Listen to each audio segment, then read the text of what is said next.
Good morning! Papakita ko lang po kung paano natin gawin yung LAS 3.1. So this is your LAS 3.1.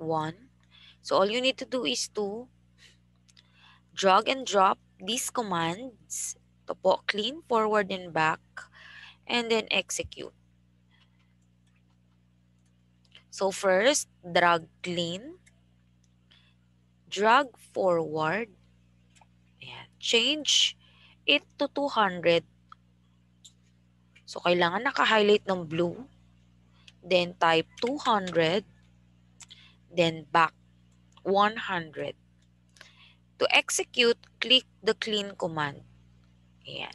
Bakit po clean command ang pinapaklik? Kasi magkakadugtong na po sila. So kailangan ganito po yung ating work. Take a photo or screenshot of your work and then attach it here. Then click turn in. Ganun lamang po. Thank you.